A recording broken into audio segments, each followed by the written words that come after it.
Assalamualaikum warahmatullahi wabarakatuh. Apa kabar Ananda semuanya? Semoga hari ini selalu dalam keadaan sehat walafiat, selalu semangat, selalu bersyukur dan selalu menjaga kesehatan. Hari ini Ibu Guru akan melanjutkan modul pembelajaran jarak jauh pada masa pandemi COVID-19 Ilmu Pengetahuan Sosial kelas 7 dengan materi kegiatan ekonomi produksi.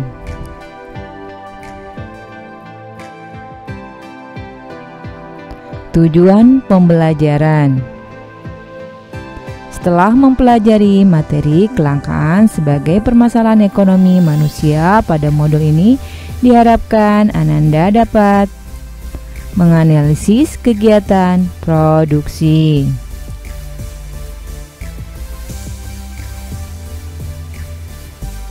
Apakah Ananda sudah makan hari ini?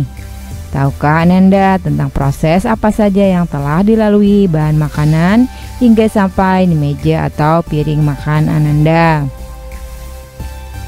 Penyediaan bahan makanan hingga sampai pada piring makan Ananda terjadi melalui beberapa kegiatan ekonomi, yaitu proses produksi, distribusi, dan konsumsi.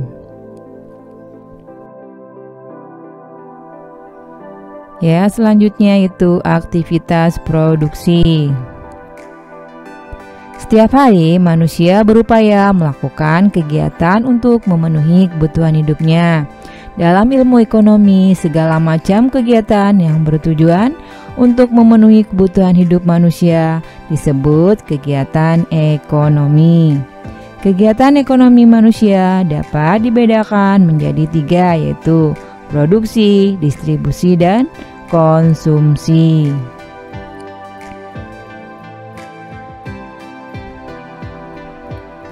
Kegiatan produksi ialah kegiatan manusia untuk mengolah benda-benda yang ada di alam menjadi bahan yang dapat bermanfaat atau memiliki nilai guna bagi manusia. Kegiatan produksi juga dapat diartikan dengan kegiatan menambah nilai guna suatu barang, karena setiap barang memiliki nilai guna atau utility yang berbeda. Sebagai contoh, tanah dan biji jagung diolah petani menjadi tanaman dan buah jagung. Tanaman jagung bisa digunakan untuk makanan ternak dan buah jagung dapat dijual kepada pedagang di pasar. Hal ini disebut dengan kegiatan produksi, karena mengolah dan menghasilkan buah jagung dapat dimanfaatkan oleh manusia. Biji jagung yang murah juga bisa digiling pedagang untuk dijadikan makanan burung hias yang lebih mahal.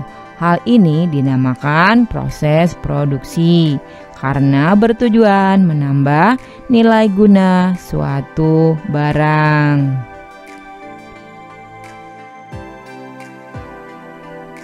Ya, selanjutnya, selain produksi barang, manusia juga dapat melakukan aktivitas produksi jasa. Jasa artinya adalah pelayanan bagi sesama manusia. Sebagai contoh, Bapak Ibu guru tidak memproduksi barang, tetapi memproduksi jasa berupa ilmu, pemikiran, dan perhatian yang diberikan kepada siswa. Tukang kebun sekolah juga tidak memproduksi barang, tetapi jasa membersihkan dan merawat sekolah menjadi nyaman untuk belajar.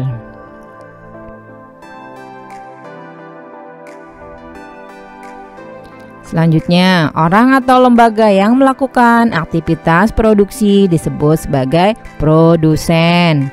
Untuk melakukan kegiatan produksi, seorang produsen harus ingat tentang 3 hal, yaitu A. What, yaitu barang apa saja yang bisa dihasilkan berikut bahan-bahannya. B. How, yaitu bagaimana memilih faktor produksi sesuai dengan prinsip ekonomi. Dan yang C, yaitu whom, yaitu kepada siapa barang produksi didistribusikan.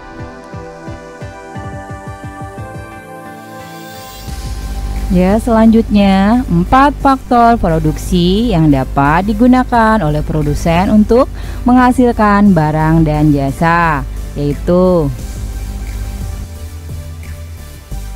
yang pertama itu faktor alam, adalah segala hal yang disediakan oleh alam untuk bahan melakukan kegiatan produksi. Contohnya tanah, kayu, air, sinar matahari, hasil hutan, dan barang tambang.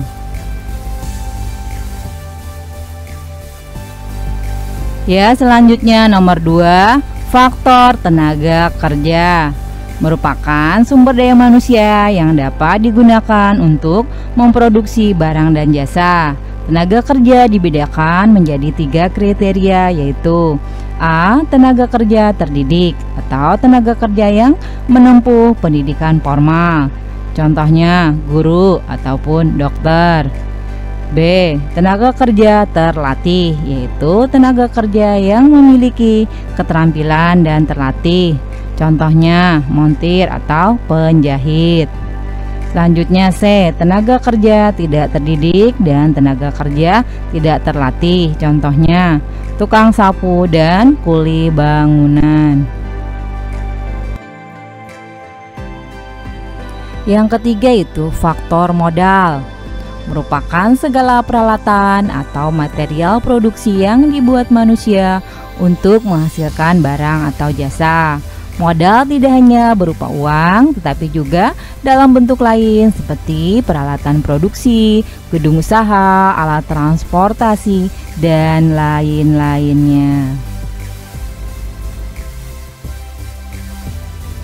Yang keempat itu faktor kewirausahaan, adalah kemampuan seseorang atau beberapa orang untuk menyatukan dan mengatur semua produksi untuk menghasilkan barang secara efisien dan menguntungkan.